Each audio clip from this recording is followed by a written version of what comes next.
Il est souvent tentant de se moquer de celles et ceux qui, sur LinkedIn, nous rappellent régulièrement qu'en chinois, il n'existe qu'un seul idéogramme pour désigner les mots crise et opportunité. Et pourtant, tomber au plus bas, malgré toutes les souffrances que ça entraîne, permet parfois, après, de prendre de la hauteur. Pendant des années, Odette ne s'est pas posé la question de sa légitimité. Elle n'a jamais eu à se convaincre qu'elle se trouvait au bon endroit, au bon moment. Mais un jour, elle a compris ce qui se jouait à ses dépens. Et impuissante, elle n'a pas pu empêcher l'écroulement de son monde. Vous écoutez le 114e épisode de Transfert, produit et réalisé par Slate.fr. Une histoire racontée au micro d'Anthony Lesme.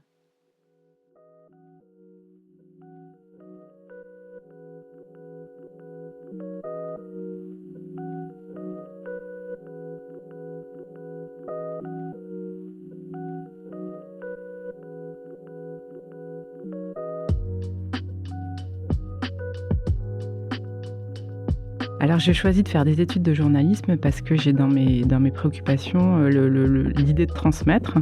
J'ai pensé à être conférencière, j'ai pensé à être professeure des écoles. Et puis finalement, c'est au gré d'une rencontre, je me retrouve à l'école de journalisme.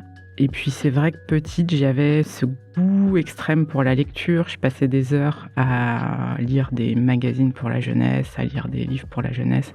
Donc il y avait une forme d'écho aussi par rapport à mon enfance. Alors je travaille d'abord en presse quotidienne régionale, je travaille sur le terrain pour des médias régionaux, je travaille en télé, je travaille en radio. Et puis à un moment, il y a un côté un peu vain pour moi dans ce que je fais et je trouve plus de sens aller vers une presse qui se destine à un public plus jeune. Et donc je travaille en tant que journaliste dans un groupe très spécialisé. Je suis une journaliste qui est hyper motivée, hyper investie. J'ai l'impression d'avoir vraiment trouvé ma place. J'ai vraiment pour souci de me mettre à la hauteur de mon public, d'aller sur le terrain, d'être en résonance avec toutes les préoccupations qui sont propres à ce public-là. Je vis pendant 7 ans avec une supérieure qui est plutôt incompétente. Voilà, donc j'apprends à m'adapter, j'apprends à composer. Je commence à voir aussi en négatif tout ce que je ferais pas si le jour où éventuellement j'aurais des responsabilités. Donc là, je suis plutôt dans une phase où je suis dans l'opérationnel, très dans la production et où j'observe mes supérieurs. Quand j'ai une trentaine d'années, mon entreprise connaît pas mal de remous. Et dans ce contexte, on me propose de prendre des responsabilités. J'accepte et c'est l'occasion d'une rencontre professionnelle hyper forte avec la personne qui deviendra ma supérieure hiérarchique, quelqu'un qui est vraiment à l'opposé de l'ancienne supérieure que j'avais eue pendant des années, dont la pratique est vraiment basée sur l'autonomie, la confiance, qui est vraiment d'une grande humanité, très à l'écoute, une personnalité très très douce, qui vient d'un autre monde professionnel que le mien. On est très très différentes, mais justement j'ai l'impression qu'on se complète. Moi je vais très vite, je suis vraiment dans l'hyper-réactivité, elle est plutôt dans la réflexion, et toutes les deux on forme un joli duo, et on a presque une relation amicale qui est en train de se dessiner. On se confie l'une à l'autre. Elle aussi est assez jeune dans son management. Elle m'épaule. Elle fait toujours le lien. Elle joue toujours son rôle avec la direction. Et elle est vraiment, on est une super équipe. Elle me laisse vraiment les coudées franches pour faire tout ce que je veux. Et on mène un projet qui était plutôt un projet assez décrié dans l'entreprise. Et on réussit, ça nous amuse justement, et on se dit, tiens, c'est sympa, personne ne compte là-dessus, on nous attend pas là-dessus. Et donc dans cette lancée-là, quelques années après, on me propose en fait de prendre la tête d'un nouveau projet assez ambitieux pour l'entreprise. C'est un projet que je soupçonne d'être assez mobilisant et super intense. Comme à ce moment-là, j'ai un petit garçon qui a 2 ans et une fille qui a 6 ans, je sais que ça va me demander beaucoup, beaucoup de temps, donc je commence par refuser une première fois. Et puis on revient à la charge, on me dit: «Si, tu es la bonne personne pour le faire, toi, tu sais faire ça, tu l'as déjà fait pendant des années. On cherche des gens comme toi qui ont envie de s'engager». Donc j'ai fini par accepter en posant aussi quelques conditions, notamment le fait d'avoir, un jour, dégagé, pendant 1 an, le temps d'un congé parental, un jour dégagé dans la semaine pour pouvoir, m'occuper de mes enfants. Donc on accède, à ma demande et puis à partir de ce moment-là, je me lance à fond dans l'aventure. Je constitue une équipe, je constitue un groupe projet, on avance et puis on sort, le produit, que tout le monde attendait.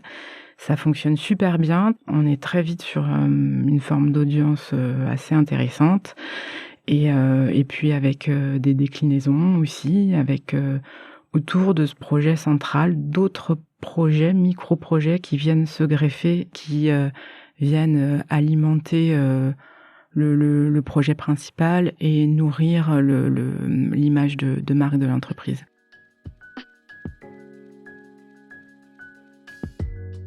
Alors depuis le départ, depuis qu'on est engagé sur ce projet, on compte pas nos heures.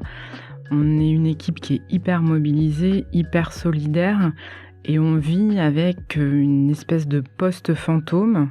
Donc on accueille des personnes régulièrement qu'on forme, des personnes en stage, des personnes en CDD, des personnes qui sont pas forcément qualifiées et puis on les forme. Et puis, ils repartent. Donc, c'est très énergivore, très chronophage. C'est beaucoup d'investissements, humains à chaque fois. À chaque fois, ce sont aussi de super aventures avec les gens qui passent. D'ailleurs, les gens qui passent veulent plus repartir après. C'est une des caractéristiques, en fait, de la vie de l'équipe. Voilà, le fait qu'on fasse un job assez intense, qui demande la créativité, qui demande aussi d'être très connecté au monde. Donc, en fait, il y a un enthousiasme et il y a une forme de fatigue aussi qui s'installe parce que sans arrêt, il faut réinvestir avec une autre personne, il faut se mobiliser, il faut former et puis les personnes repartent. Et justement, j'ai avec moi une personne qui est super, qui travaille hyper bien, qui est quelqu'un de super investi, qui à la fois la flexibilité et puis l'énergie des débuts et puis une forme de pondération, de sagesse aussi, de quelqu'un quand même qui a déjà de l'expérience. C'est une personne qui reste d'abord qui est en stage et puis ensuite qu'on réussit à embaucher en CDD une première fois pendant 6 mois, qu'on réussit aussi une deuxième fois à faire embaucher. Et puis, on a envie que cette personne, toute l'équipe est unanime, on a envie que cette personne reste avec nous.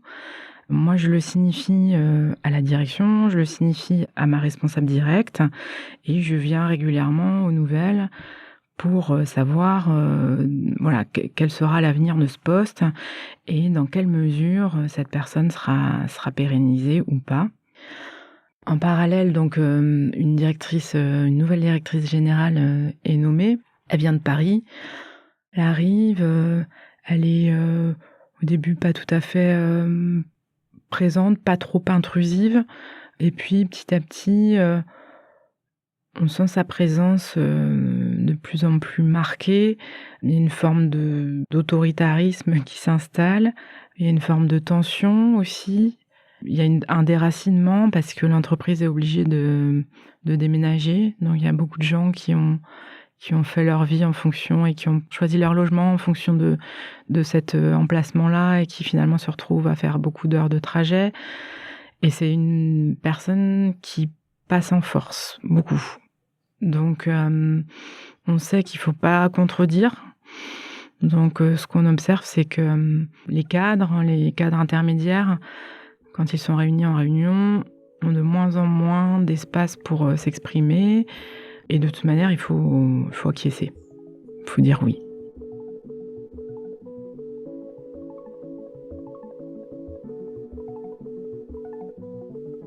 Alors ma responsable directe, elle est directement, donc elle fait un peu le tampon entre les équipes et puis cette personne.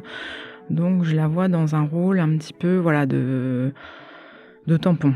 Elle est parfois elle-même un petit peu ébranlée par les façons de faire en réunion, les façons de dire du mal d'une personne qui vient de sortir, par exemple, devant les autres, d'asséner comme ça des critiques, d'asséner des voilà. Je sens qu'elle est pas tout à fait à l'aise avec tout ça, mais en même temps, elle est la courroie de transmission de ses décisions, et je sens que de toute manière, personne n'a le choix.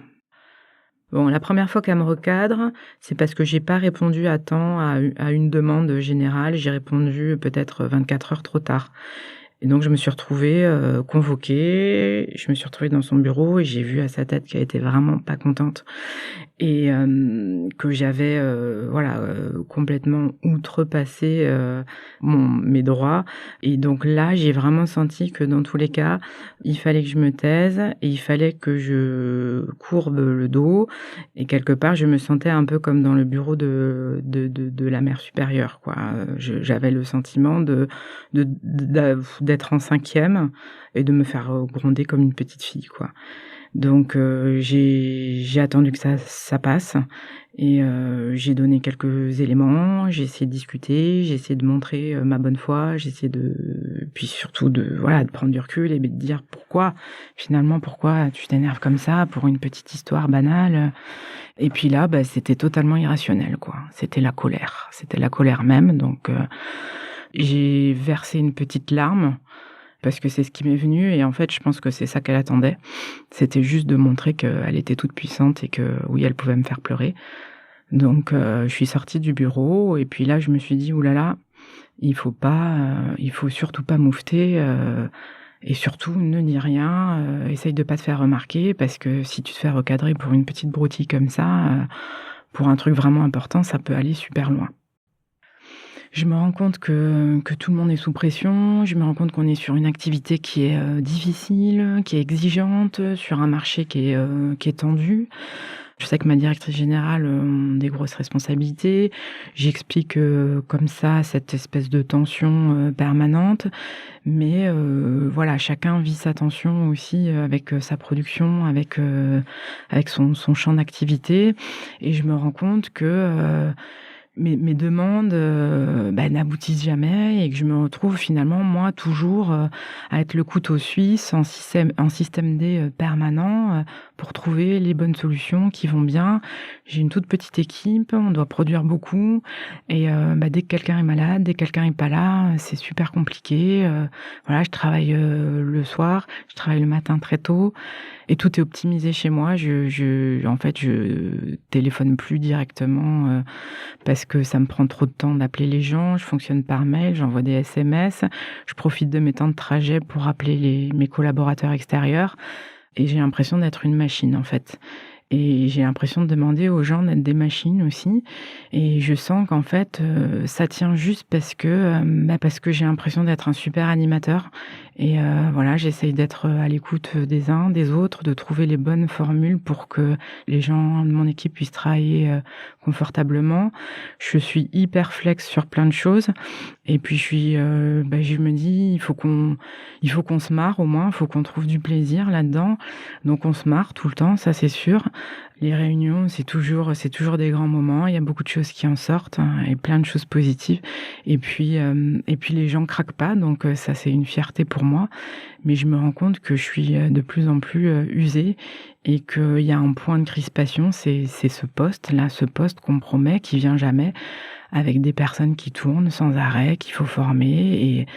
Et puis, quand j'ai trouvé la bonne personne, qu'on forme depuis 1 an et demi, qui est la personne, qui équilibre tout le monde dans l'équipe, qui est la personne compétente, et qui est la personne qui est hyper investie et qu'il nous faut, je demande, sans arrêt, de savoir: est-ce que cette personne pourra rester? Est-ce que cette personne pourra espérer peut-être avoir un autre CDD? On n'est même pas sur un CDI, hein, je suis pas sur ce type de contrat, mais au moins pour essayer d'avoir une visibilité sur peut-être 6 mois, ou même des fois 3 mois. Et en fait, je me rends compte que, je dois toujours aller chercher l'info. J'ai l'impression d'être la grosse relou à toujours demander, est-ce qu'on va la pérenniser? Est-ce qu'il va se passer quelque chose? Et puis, une douzaine de jours avant la fin de son contrat, ça fait donc 1 an et demi qu'elle est avec nous, je suis convoquée dans le bureau de ma responsable, hiérarchique.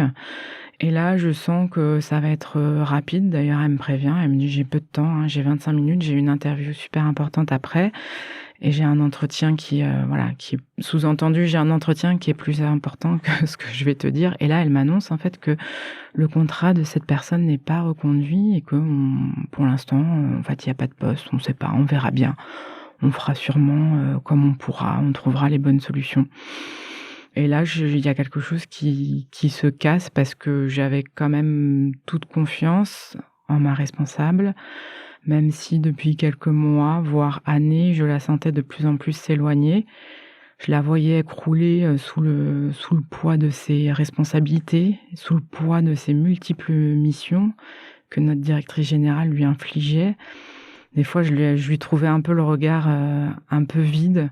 Quand je lui parlais, j'avais l'impression qu'elle percutait plus trop, en fait. J'avais l'impression qu'elle avait tellement de choses, il y avait tellement de petits tiroirs dans sa tête que quand je tirais un tiroir, j'avais l'impression que presque j'allais la déstabiliser. Et là, en fait, j'ai senti que, c'était loin d'elle tout ça. Que c'était loin d'elle et qu'elle était déjà passée à autre chose, qu'il y avait sûrement une solution qui se dessinait dans sa tête, mais que voilà, c'était pas... En tout cas, elle avait pas envie de passer plus de temps que ça à m'expliquer ce qui allait se passer. Et donc c'est là où voilà, je lui dis: super, ça t'a pris 20 minutes de m'annoncer cette nouvelle toute pourrie. Tu seras pas en retard à ton prochain rendez-vous». Et puis là, j'ai claqué la porte et puis j'ai vraiment senti que quelque chose s'était cassé là, que quelque chose s'était produit, qu'il y avait une cassure entre nous.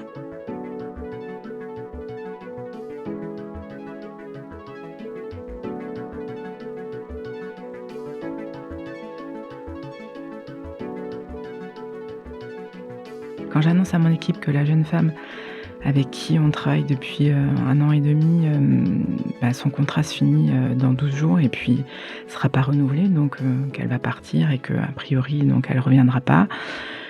Il y a une grosse, grosse émotion dans l'équipe. Moi, j'essaye de retenir mes larmes, j'essaye de justement pas être dans l'émotion, ce qu'on apprend en formation de management. Mais c'est quand même plus fort que moi et voilà, ça, tout le monde est très, très triste et voilà, on accuse le coup. Une dizaine de jours plus tard, alors qu'on essaye de garder le cap, je suis convoquée, par la directrice, générale avec ma supérieure hiérarchique. Et là, quand j'ai vent de ce rendez-vous, je me dis: «Il y a 2 options. Soit c'est pour m'annoncer, une bonne nouvelle, on a trouvé une solution sur ce poste, soit je vais me faire démonter». Parce que j'avais déjà eu l'occasion de vivre une petite séance dans son bureau et voilà. Et quand on m'a appelée pour descendre dans ce bureau, quand je suis arrivée, j'ai poussé la porte et puis j'ai vu à son visage qu'en fait, ça allait être vraiment la deuxième option et que j'allais me faire démonter. Je prends une grande, grande respiration. Je m'assieds, je suis à côté de ma supérieure hiérarchique et là, ça commence. On me dit que je suis totalement immature, que je suis irresponsable, que les gens dans mon équipe sont trop dans l'affectif, que on comprend pas très bien pourquoi je me suis entichée de ce petit CDD. Et donc là, moi, ces mots-là, ce petit CDD, ça me fait super mal. Et puis je dis ce petit CDD, j'argumente et j'explique que ce petit CDD a rendu plein de services, a rempli un paquet de missions, a apporté beaucoup à l'entreprise. Et de toute manière, on m'écoute pas, on m'entend pas. J'essaye d'argumenter, j'essaye d'expliquer aussi l'émotion des gens. J'essaye de dire que les humains sont pas des machines et que oui, les humains ont des sentiments, et que les humains réagissent quand, voilà, quand quelqu'un s'en va. Et puis de toute manière, en face, c'est un mur de colère. J'ai quelqu'un qui disjoncte, en fait, complètement. J'ai quelqu'un qui disjoncte, qui crie. Je vois son visage devenir tout rouge. Elle me dit que j'ai insécurisé mon équipe. Voilà, que je suis quelqu'un d'insécurisant, qu'on peut pas me faire confiance, et puis, je suis du côté des équipes, en fait, que je suis pas dans le relais, du discours de la direction, et moi j'explique que moi j'ai pas de camp, que je suis ni du côté de la direction, ni du côté des équipes. Je suis du côté du sens des choses, du côté du pragmatisme, du réalisme, de ce qu'il faut faire pour que, on produise ce qu'on doit produire dans des bonnes conditions, dans le respect des gens et voilà. Mais je sens que mon discours de toute manière, se perd et que, en face, j'ai quelqu'un qui veut déverser sa colère et puis qui fait une grosse crise d'autorité, quoi. Mais de toute manière, voilà, je parle, mais en fait, je sens bien que personne m'écoute et que je sens bien qu'il faut surtout que j'écoute. Enfin, il faut que je me ratatine, quoi. Il faut que je me ratatine devant la directrice générale. Et à ma gauche, j'ai quelqu'un aussi de super ratatiné. C'est ma responsable hiérarchique. Donc c'est quelqu'un, voilà, dont j'avais quand même une grande estime et j'ai toujours eu un lien de confiance très fort. Et là, je sens qu'il se passe quelque chose parce que ma directrice générale, balance comme ça, alors il paraît que mes réunions sont jupitériennes. Et ça, c'est une petite remarque, que j'avais faite, à la fin d'une réunion où effectivement, on avait 12 managers, qui n'ont pas prononcé un mot, n'ont pas posé une seule question, face à un discours tranchant, très, descendant. Et puis j'avais fait cette petite blague en aparté à ma chef, qui avait rigolé d'ailleurs et puis qui semblait plutôt d'accord. Et là, en fait, je me suis aperçue que, tout ce que je racontais à ma chef, était raconté et ensuite était relayé au niveau supérieur. Et donc là, je l'ai regardée et d'ailleurs, elle osait pas me regarder, elle regardait sa feuille. Et là, dans ma tête, je me suis dit: «Mais la salope! La salope!» En fait, ça fait des années qu'on est dans une forme de connivence et intellectuelle et personnelle.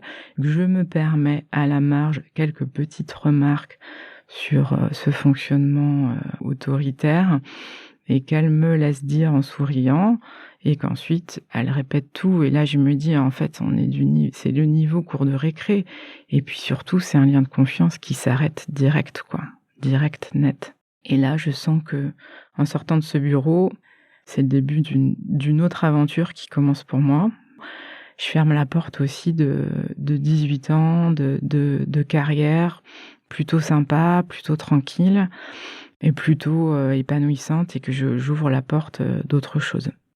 On m'annonce en fait que je vais avoir, une nouvelle adjointe.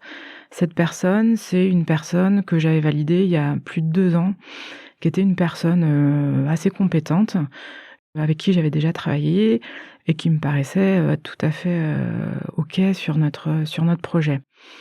Entre-temps, il s'était passé beaucoup de choses depuis ces 2 ans pour elle. Elle avait été en difficulté avec son équipe, difficulté d'adhésion, difficulté de management. Son équipe était dans une forme de défiance contre elle. Elle s'était retrouvée isolée et elle s'épanchait en fait, auprès de mon équipe. Donc quand elle rejoint le projet, je me dis: «Ah non, non, non, en fait, pas du tout, il faut pas parce que tout a changé depuis 2 ans, parce que je vais pas pouvoir imposer cette personne, comme, une responsable, potentielle puisque, elle s'est montrée en faiblesse, en fait, auprès de mes collaboratrices. Elle a demandé leur soutien, donc ça va être très, très compliqué. Surtout, ce que je trouve, assez cavalier, c'est qu'on m'annonce ça, en fait, finalement 5 minutes avant l'annonce générale à mon équipe et je trouve que, bon, déjà, ça se fait pas dans une boîte et j'ai pas mon mot à dire et puis, admettons que j'ai pas mon mot à dire. En tout cas, moi, j'aurais pu faire en sorte de préparer, les personnes en présence. J'aurais pu faire en sorte de préparer les gens pour que cette nouvelle soit bien reçue.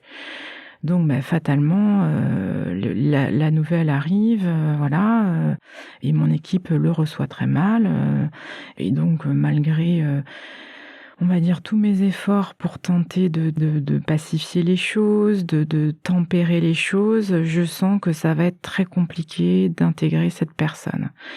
Mais je m'y emploie, et je mets toute mon énergie pour, trouver des terrains pour chacun, pour que les uns les autres ne s'attrapent pas, pour que les territoires des uns et des autres soient bien délimités. Mais ça coince, ça coince. En parallèle, comme ça coince, on me trouve une super occasion pour me taper dessus. Très vite, je suis convoquée encore à nouveau. Alors cette fois-ci, c'est chez la DRH.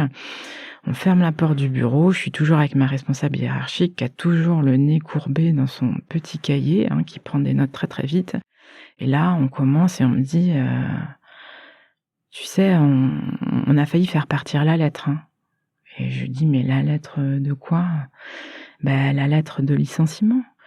Et alors là, je tombe des nues et je dis, mais pourquoi? Enfin, pour quelle raison? Voilà, donc j'essaye d'avoir des explications. Et là, on me dit, ça se passe très mal dans ton équipe, tu insécurises tout le monde. Et allez, c'est reparti, la ritournelle, je suis insécurisante, j'essaye de me défendre, j'essaye de dire qu'on m'a pas donné les moyens d'être sécurisante. J'essaye de montrer que c'est le système qui est insécurisant, j'essaye de montrer que toutes ces décisions sont prises de façon super hâtive et puis sans prendre le pouls, sans prendre de précautions et que du coup, oui, on en est là, que oui, c'est la merde parce que les choses ont été faites n'importe comment et que je suis pas responsable, mais que de toute manière, étant en responsabilité, je vais faire en sorte d'assurer pour que tout le monde trouve sa place. Mais de toute manière, c'est peine perdue. Je sens bien que, encore une fois, j'ai beau essayer de défendre les choses, j'ai beau essayer de montrer ma position, je sens que la menace est là et qu'il faut surtout pas que je moufte. Je referme la porte du bureau, je pars en vacances 3 semaines, 1 mois, et quand je reviens, rebelote, je suis à nouveau convoquée. Et on me demande comment je vais. Et donc là, je dis, je vais comme quelqu'un qui rentre dans un bureau dans lequel on l'a menacé de licenciement 1 mois auparavant. Donc j'ai un peu mal au ventre, j'ai un peu une boule dans le ventre. Et là, ma DRH me regarde et me dit, ah mais non, mais pas du tout, j'ai jamais parlé de licenciement. Et donc là, je sens qu'en fait, oui, effectivement, on n'a jamais parlé de licenciement, que tout ça, je l'ai inventé, que c'est dans ma tête et que, je vais rentrer je continue à être dans une espèce de jeu psychologique où je l'ai dit, je l'ai pas dit, il y a pas de trace, voilà. Donc, ça va être très, très compliqué. Je suis de plus en plus isolée.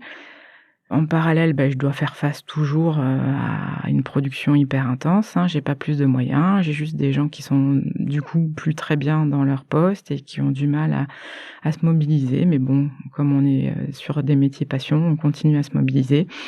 Tandis que de mon côté, chaque mois, je rentre dans un bureau pour me faire défoncer. Donc on remet en cause mes compétences, on m'encourage fortement à faire un bilan de compétences. Et donc là, je sens une occasion pour jouer la montre. Donc j'accepte et puis je me dis, c'est bien, je vais pouvoir parler aussi avec quelqu'un d'extérieur et puis je vais pouvoir prendre un petit peu de recul et puis analyser aussi tout ce que je suis en train de vivre. Et donc je réussis à gagner un peu de temps puisque on me donne entre 4 et 6 mois pour aller jusqu'au bout de cette démarche. Donc par contre, il y a un petit rythme régulier, c'est que tous les mois, je suis convoquée quand même.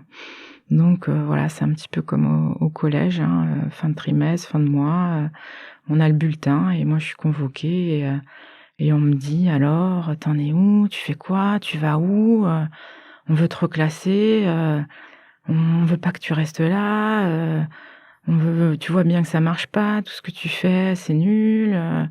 Et moi, j'essaye toujours d'argumenter. Je dis: «Ouais, tout ce que je fais, c'est nul, mais en attendant, j'assure la production, il y a jamais de problème, et puis vous le vendez aussi ce que je produis. Il y a un chiffre d'affaires, il y a pas d'arrêt maladie, et puis quand il faut répondre à des urgences, tout le monde est là, donc mon équipe, elle tourne, alors OK, il y a un problème relationnel, mais voilà, c'est pas moi qui en suis à l'origine». Bon voilà, donc je me défends, mais bon, voilà, de toute manière, je sais que quelque part, mon sort est scellé. Je vais jusqu'au bout de mon bilan de compétences. Et puis ce bilan, avec cette personne, il dit que je suis hyper bien à mon poste, effectivement. Et moi, je me sens hyper connectée et hyper bien dans ce que je fais. Je sais que je suis à la bonne place, mais alors forcément, ça les emmerde un peu parce que ils attendaient beaucoup de ce bilan. Ils attendaient que peut-être je veuille faire horticulture ou que je monte un atelier couture ou autre chose. Et puis en fait, je leur dis non, je suis bien. Puis il y a des gens à l'extérieur qui disent que ouais, je suis bien dans mes compétences d'animation d'équipe. Et la décision, elle tombe, mais elle vient pas de moi, elle vient d'eux. puisqu'on me dit: «Bah, voilà, on va te délocaliser, on va te mettre sur un poste à part, tu auras plus d'équipe, tu auras toujours ton statut, mais tu manageras plus, tu vas te mettre un petit peu à côté là. Par contre, il faudrait que tu dises à ton équipe que c'est toi qui l'as choisi parce que sinon ça va être difficile. Donc il va falloir que tu dises que c'est ta décision, que c'est pas la nôtre et que tu les quittes parce que voilà, tu as envie de vivre d'autres aventures» et donc je trouve ça un peu fort quand même déjà d'être délocalisée, comme on dit, un poste que je trouve pas très lisible. Donc j'essaye de demander des infos pour avoir un peu plus de lisibilité sur ce poste, pour aussi, pouvoir mieux me positionner dans l'entreprise par rapport à tout ça. Parce que ce poste, c'est un placard, hein, en fait, sauf que voilà, quand je dis: «Mais en fait, c'est un placard qui lit pas son nom», on me dit: «Non, non, non, pas du tout, Mais si, c'est ça et puis je dois dire à mon équipe que, bah, que c'est pas un que c'est super, hein et puis que je suis hyper contente et puis que, on a passé des super années ensemble mais que voilà, là, c'est fini et que, bah, pour l'instant, personne va me remplacer mais qu'on va trouver une solution. Donc c'est moi qui suis chargée, d'annoncer ça à mon équipe et c'est très, très dur parce que, avec les gens avec qui je travaille, j'ai toujours été, dans une forme de transparence. Voilà, j'ai jamais été trop langue de bois. Par contre, j'ai jamais été non plus, dans la rébellion. En général, je faisais passer les décisions, la direction. Quand il y avait des commentaires, que certains trouvaient ça parfois un peu con, je disais: «Oui, bon, OK, c'est comme ça, mais vous savez, voilà, on le fait et puis on va pas tergiverser pendant des heures. Allez hop, on enquille et puis ça fait partie de la vie des boîtes. Des fois, on doit faire des choses auxquelles on croit pas et voilà». Je me fais épauler par des syndicats, mais je prends des syndicats un peu mous, d'ailleurs, je vais pas voir la médecine du travail parce que je me dis: «Non, ça va être un mauvais signal», même si j'ai des manifestations physiques de plein, plein, plein, plein de problèmes, de trucs qui vont pas du tout dans mon corps. Mais je me dis: «Non, non, il faut tenir, faut serrer les dents». J'arrive plus à dormir, j'ai des bouffées de chaleur bien avant l'heure. J'ai des plaques d'eczéma, j'ai l'oreille interne qui part en sucette. Donc en fait, pendant 10 jours, j'ai le vertige, j'ai le tournis. Je peux pas me relever brusquement, je peux pas me baisser. Voilà, j'ai tout un tas de manifestations, qui sont assez récurrentes. Mais bon, je me dis: «Allez, serre les dents, tu as le cuir dur». Tout ça va passer, donc bah, j'annonce à mon équipe que je vais partir, que c'est mon choix, que je leur fais remarquer quand même que l'année précédente a été un petit peu difficile, que tout le monde en a bien conscience, que le paysage relationnel a été quand même assez compliqué et tout le monde se reconnaît parce que voilà, même si je pense que tous mes collaborateurs ont fait pas mal d'efforts, il y avait une tension qui s'était installée et puis je lui dis que, bah, voilà, je vais faire d'autres choses et que je suis très contente et voilà, mais ça me coûte. Je vois bien que mon équipe est au fond du trou. En plus, elles ont pas de relais direct, on sait pas trop qui va me remplacer. C'est ma chef qui me remplace dans un premier temps. Elle est un truc de plus à son actif. Tout le monde se dit: «Mais comment elle va faire?» Parce que c'est un job du tout le temps, quoi. C'est un job où vous pouvez pas vous arrêter 2 minutes, où vous pouvez pas faire pipi tranquille, où la pause déjeuner, ça existe pas et voilà, donc tout le monde est très inquiet. Mais moi, je me dis que ça me concerne plus, que maintenant, c'est à eux de gérer leur partie. Et je rentre dans mon nouveau bureau. Donc, je suis dans un autre service qui a un peu rien à voir avec moi. Je suis à l'entrée et je rigole un peu. Je dis: «Bon, je fais madame pipi». Je suis dans un coin tout sombre, alors qu'avant, j'avais un morceau de bureau. Je suis en open space, j'étais en open space et là, ça continue. Mais alors là, vraiment, je crois que toutes les plantes vertes meurent autour de moi, quoi, tellement c'est sombre. Et puis il y a un couloir, tout le monde passe, les gens comprennent pas, les gens de la boîte comprennent pas. J'essaye de sourire pour montrer que, bah, oui, je l'avais choisi, hein, que c'était bien ça la version. Mais bon, quand même, je pense que personne n'y croit.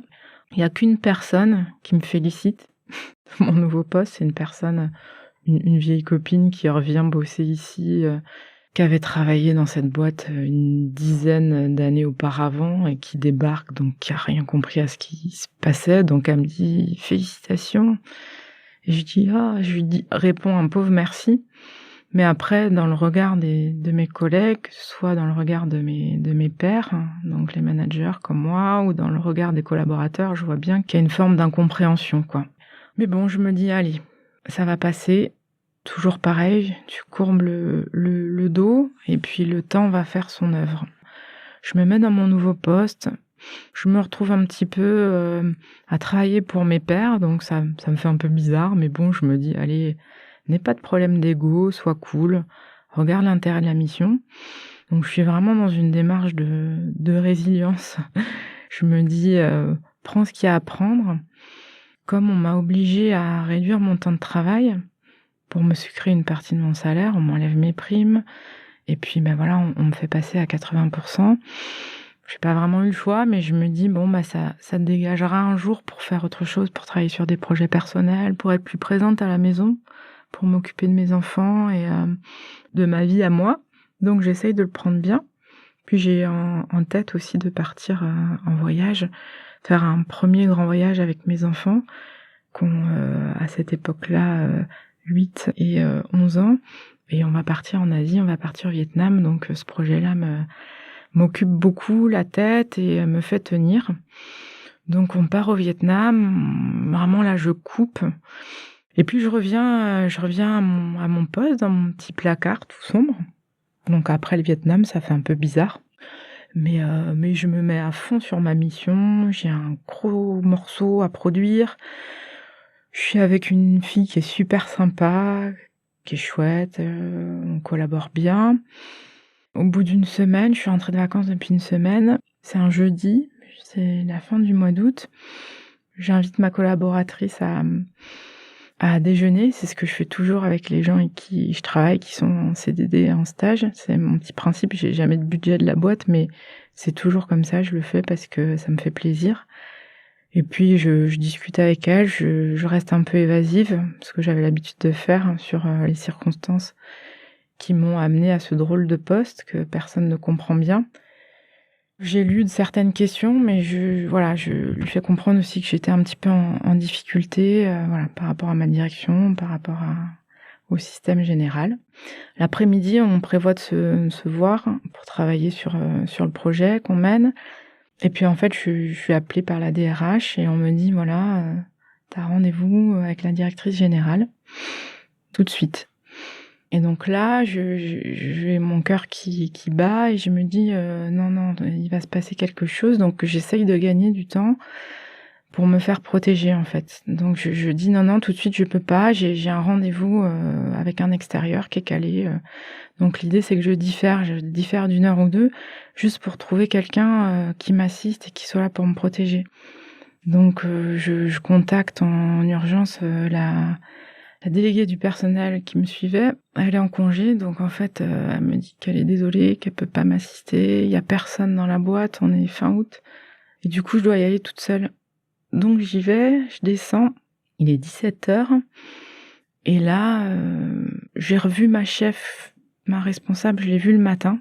On a fait une petite réunion, sympa qui s'est plutôt bien passée, en mode retour de vacances. Je m'attends à la voir dans le bureau de la directrice générale, elle y est pas. Et je vois la directrice générale avec la DRH alignée derrière le grand bureau ovale avec la tête des grands jours. Et là, je me dis: «Ouh là là, là, j'en ai vu des têtes des grands jours, mais là, celle-ci, elle est waouh». Et je m'avance et là, on me dit: «En fait, on a sous-estimé ta défiance». Voilà, on me pose ça comme ça. Et donc on te convoque à un entretien préalable à licenciement dans 1 semaine. Il faut que tu signes ici. Voilà, on me tend un papier et là j'ai vraiment le sol qui se dérobe sous mes pieds, donc je m'assieds, je respire un grand coup et je dis: «Mais c'est quoi la défiance en fait? Est-ce que quelqu'un peut m'expliquer ce que c'est que la défiance? Est-ce que vous pouvez me donner des mails, me montrer des choses qui montrent que j'ai été défiante?» Et j'ai dit: «Voilà, vous m'avez fait subir un enfer là depuis 1 an. Vous m'avez mis dans des situations, managériales impossibles. J'ai tout fait pour sauver les meubles, j'ai tout fait pour être résiliente, pour, faire passer les bonnes infos aux personnes, pour, me mettre dans le poste qu'on m'a assigné, pour m'emparer de la mission qui m'a été fournie. Je suis partie en vacances pendant 1 mois, donc là, expliquez-moi ma défiance, quoi. Et là, pas d'explication, on me dit de toute manière, on renvoie tout à on t'expliquera, la semaine prochaine dans ton entretien préalable, le licenciement et voilà, donc pas d'explication, en fait. Donc moi, en fait, ce que je trouve terrible dans cet entretien, c'est que j'ai 2 personnes qui veulent juste que je signe un papier et qui veulent même pas parler. Et je leur dis: «Mais attendez, ça fait 18 ans que je travaille ici, ça fait 18 ans que je me mobilise sur mon temps personnel, avec mes outils personnels, avec mes propres portables, mes propres affaires, ça fait 18 ans que je m'engage pour cette entreprise, que je donne sans compter et en fait, on en est là, on en est à pas d'explication et puis, voilà, on m'a dit: «Tu prends tes affaires et tu t'en vas». Et donc là, en fait, là, je me suis mise en colère. Je sais pas, j'avais envie de crier, j'avais vraiment envie là, j'avais gardé mon calme pendant des mois et des mois. J'avais mesuré mes paroles, j'avais tout pondéré pour que justement rien ne puisse m'être reproché. Alors qu'en face, je voyais des gens qui pétaient les plombs régulièrement, qui rentraient, notamment la directrice générale, qui rentrait dans des colères monstres. Et ben là, moi, j'avais envie de me mettre en colère. Donc je me suis mise en colère et voilà, je leur ai dit: «Mais vous avez pas honte, quoi». Je leur ai dit: «Vous n'avez aucune morale, vous n'avez aucune éthique». Et puis j'ai dit à ma directrice générale, je lui ai dit: «De toute manière, voilà, c'est ça. C'est toi qui as le pouvoir. C'est toi qui vas gagner. Je vais sortir, je vais partir de l'entreprise, tu me verras plus. Voilà, donc tu seras contente, tu as gagné». Mais je lui ai dit: «Tu sais, la guerre de l'image, c'est pas toi qui vas la gagner. Et puis toute ta vie, tu auras ça, en fait. Toute ta vie, tu auras ça sur la conscience et vous aurez ça toute votre vie sur la conscience. Et la boîte va pas s'en relever comme ça. Voilà, il va y avoir des dégâts. Ça va faire des dégâts. Je le sais». Et là, elle m'a dit: «Ah, mais tu me menaces, ce sont des menaces, ce sont des menaces».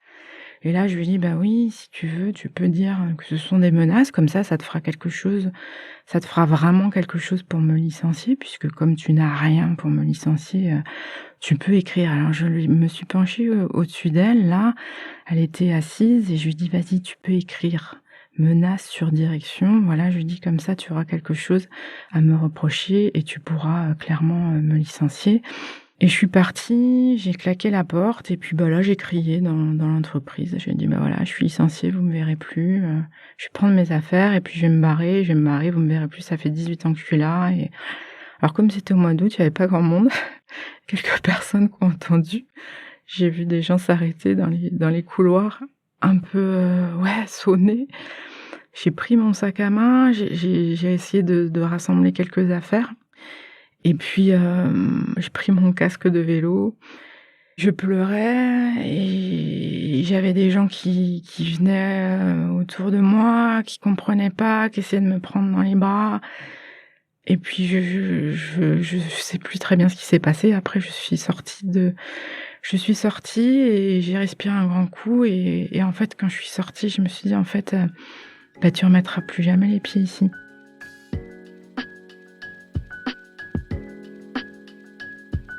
Je sors de mon entreprise, on est fin août. En fait, ce jour-là, je devais partir, en week-end à la mer, donc je pars directement dans la voiture. Je suis complètement sonnée. Je me dis qu'il va falloir que j'annonce, à ma famille que j'ai plus de travail. Justement, je vais rejoindre, mes beaux-parents, je rejoins mes enfants à la mer.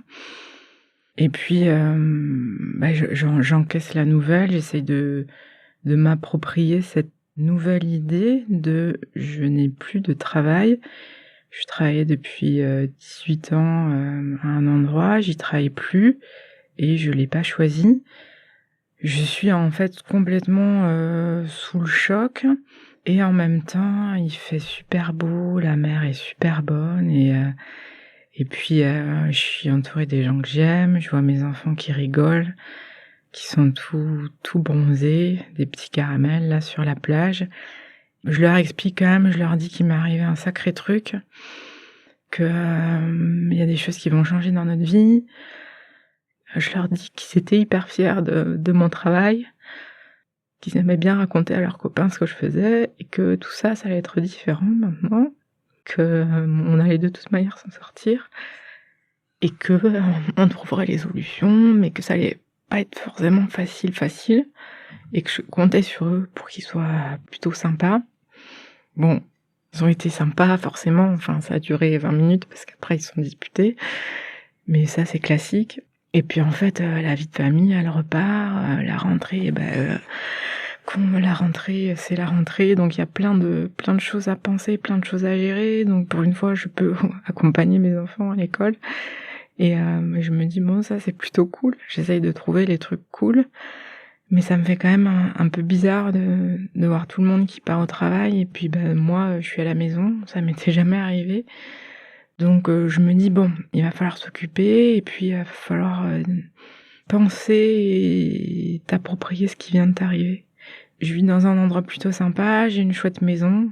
Mais par contre, la façade elle est vraiment super moche. Elle est rose moche, PQ.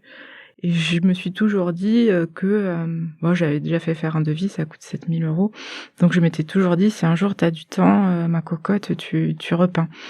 Et là je me dis, c'est le moment. Voilà ce qu'on m'a offert, voilà ce que mon entreprise m'a offert, c'est du temps. Donc je vais repeindre. Et en fait, je m'équipe. Alors j'ai tous les copains qui m'aident, un copain qui me monte l'échafaudage, un autre qui me met la ligne de vie là-haut, qui m'apporte le baudrier. Et je me rends compte que ça me fait du bien d'être là-haut, que je prends de la hauteur, que je fais un truc super dur parce que c'est très haut, que physiquement c'est difficile, que c'est un travail de professionnel, que je m'applique. Je m'applique comme je me suis toujours appliquée quand je bosse. J'essaye de pas mettre une goutte par terre, mais je mets pas une goutte par terre. Et ça me cadre, quoi. Quand mes enfants partent, je monte sur mon échafaudage. Il tremble un peu, il vibre un peu comme moi, quoi. C'est un peu, il est un peu brinque-ballant, mais en même temps il tient bon. Et puis je m'accroche à ma ligne de vie là-haut. Et puis c'est vrai que je vois mon quartier comme je l'avais jamais vu, et je vois tout comme je l'avais jamais vu.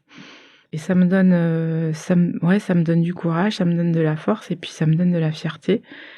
Et quand je peins, en fait, il y a une espèce de geste mécanique qui est hyper satisfaisant parce que tout de suite, il y a un effet. C'est plus rose, c'est blanc et c'est beau. Et voilà, ça me fait du bien et ça me permet de penser et de réfléchir à tout ça. Je raconte aussi autour de moi, à ma famille, mon oncle, ma tante. Voilà, j'ai mes petites oreillettes, mon portable, j'écoute des émissions. Et puis je fais un peu le point dans ma tête. Et je me dis que là, je vais changer de vie. Et que c'est super dur, que je l'ai pas choisi, mais qu'il fallait que je transforme ça en une super opportunité. Et puis j'ai commencé à enchaîner des projets. J'ai monté une formation que je suis allée faire en Asie, auprès de l'Alliance française, dans un pays que j'aime beaucoup. J'ai aidé une copine à réaliser une sorte d'atelier avec des migrants, des personnes qui sont exclues de plein de trucs parce qu'ils parlent pas bien français. Et donc là, l'idée, c'était de leur faire raconter leurs histoires et puis les aider à les mettre en mots, puisque c'est un de mes métiers, c'est d'être dans l'écriture. Donc voilà, je les ai aidés à faire accoucher de leur histoire. Et ça m'a fait beaucoup de bien et je me suis dit, waouh, il y a des gens qui viennent de partout, qui ont des histoires super à raconter et qui vivent vraiment de sacrées galères, quoi. Et ça aide à relativiser, et puis on sent qu'on est utile aussi pour les autres. Donc voilà, j'ai commencé à me mettre sur des missions, voilà, plus ou moins bénévoles ou faiblement rétribuées. Et je me suis dit que, en fait, ma vie allait prendre un autre sens. Aujourd'hui, je suis super contente, en fait. J'ai tourné la page.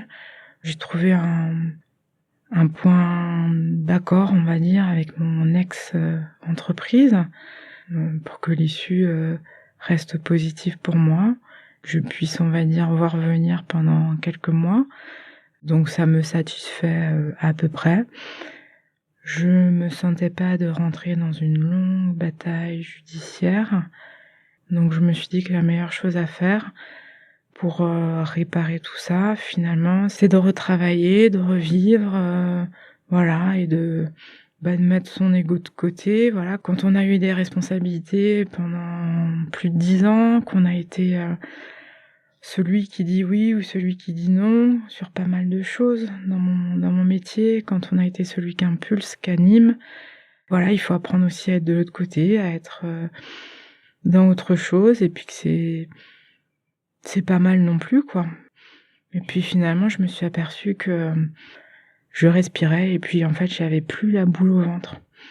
Voilà, j'avais plus la boule au ventre, j'avais plus peur d'être convoquée. J'avais plus peur de me retrouver dans ce bureau avec la porte fermée et avec cette directrice qui perdait complètement son sang-froid et qui hurlait.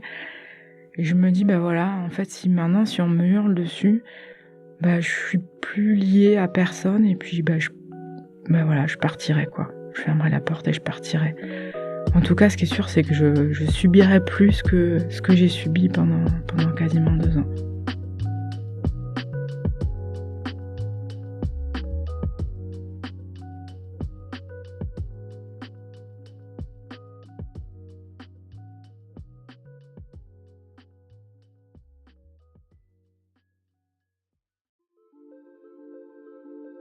Vous venez d'écouter le 114e épisode de Transfert. Cette histoire a été recueillie par Anthony Lesme. Il a été produit et réalisé par Slate.fr, sous la direction de Christophe Caron et Benjamin Septem-Ours, avec Sarah Koskiewicz et Aurélie Rodriguez. La musique a été composée par Sable Blanc. Retrouvez tous les épisodes de Transfert sur Slate.fr ou sur votre application de podcast préférée.